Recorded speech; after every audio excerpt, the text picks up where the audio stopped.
Sada ću da vam pokažem jedan od mojih omiljenih pluginova, naziva se Stretch by Area i možete ga ovdje preuzeti sa sketchucation.com. Smatram da je dosta podcijenjen jer može da obavi dosta posla za kratko vrijeme, a mnogi ga uopšte niti koriste niti spominju. O čemu se ovdje radi? Znači, ako imamo ovako, na primjer, neki ormarčić, taj ormarčić se obično sastoji iz brojnih grupa i komponenti, znači recimo gore imamo ovu grupu gornje ploče, pa imamo ovdje ovu ladicu, pa se ta ladica sastoji iz ovih stranica, prednjih, zadnjih, bočnih i tako dalje. Pa imamo same ove velike stranice tog ormarča, imamo dole ove neke gumene nožice i tako dalje.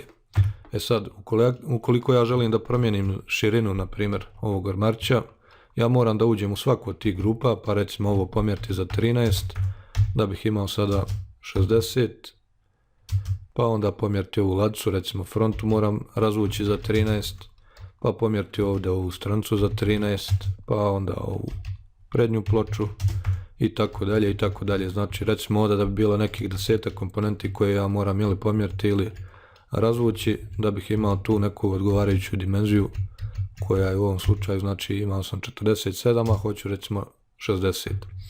Sad, kako bih ja to malo brže odradio, imam ovdje plugin Stretch by Area. Čemu on služi? Pa naravno za strečovanje, odnosno razvlačenje nekog objekta. Jednostavno zahvatite dio te neke grupe ili komponente koji želite da razvučete. Znači kako se koristi, idemo lijevi klik, znači ovdje idemo lijevi klik, držimo i onda otpustimo. I sada ovdje je plavom bojom označeno recimo neke linije koje su zahvaćene, a ove crvene tačke su sve neki endpointi, odnosno tjemena brojnih tih ravni koje smo zahvatili. Znači ovo što je crveno se tamo nalazi u pozadini i sad recimo mogu na desnu stranu da povučem, vidimo da se krećemo po crvenoj osi, znači recimo za 13, enter, i to sam pomjerio za 13 i na kraju mi ostaje samo da pomjerim ovu ručku za 6,5 kako bi bila na sredini i to bi bilo sve. Znači ja sad kad otvorim recimo ovo, vidite da je ta ladica razvučena, znači nisam morao ići ručno pa svaku od ovih ploča ili pomjerati ili razvlačiti. Dole ove nožice su također pomjerene.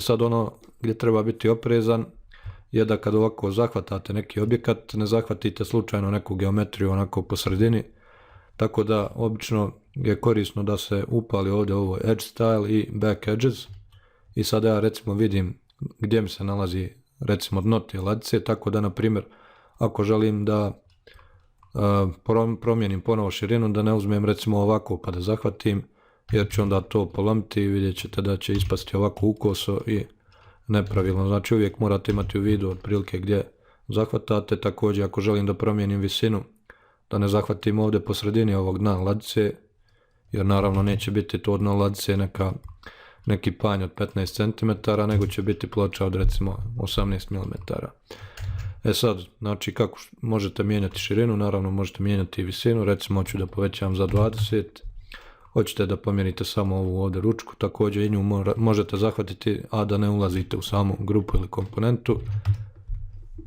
Sad ono što se meni često dešava ako modelujem neki objekat, znači kuću, zgradu i tako dalje, da moram da mijenjam veličine ovih prozora. Također prozor se obično sastoji iz više tih grupa ili komponenti, znači imamo taj prozorski okvir neki, imamo krilo, imamo staklo, imamo ove neke prečke, imamo ovdje okapnicu, parapet i tako dalje.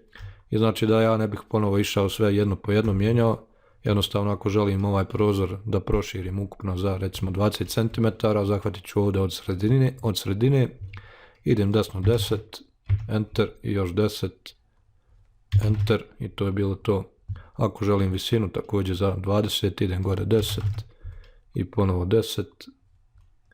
Znači vidite da su sve ove tačke označene crveno, tako da znate otprilike i kada napravite ovu grešku, a ne uključite ovaj back edges, uvijek će vam se ove crvene tačke pokazati, tako da znate nekako da li ste možda slučajno napravili neku grešku prilikom tog zahvata.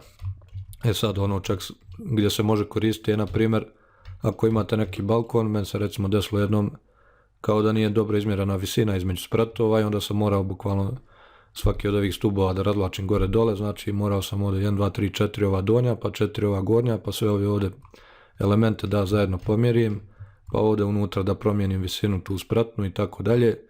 a sa Stretch by Area jednostavno možete samo zahvatiti ovako dio toga i pomjerite 10 ili 5 ili koliko već i to je bilo to. Sad ono gdje treba biti oprezan sa ovim pluginom je sljedeća situacija. Znači pobrisat ću ovo samo da mi ne smeta. Znači ako od ovoga napravim komponentu, a ne grupu, šta radi ovaj plugin? Znači on od komponenti ili grupa uvijek pravi kao jedinstvenu neku verziju. Znači recimo ovdje ja kad su ovo sve iste komponente, recimo pomjerim gore ploču, one se sve pomjere.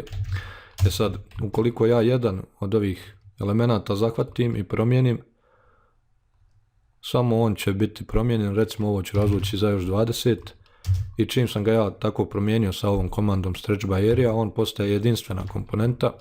Znači recimo iskopirat ćemo sad u ovom pravcu,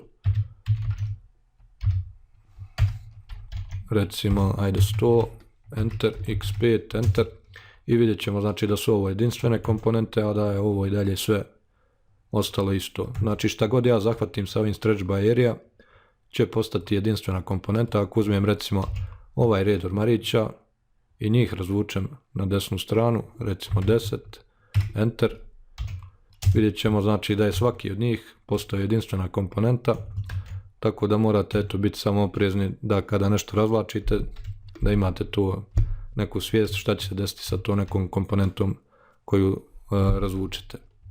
Eto, to je bio Stretch by Area, nadam se da će vam koristiti. Postoje brojne situacije u kojima je meni bio koristan, tako da se nadam da će i vama. Eto, pozdrav.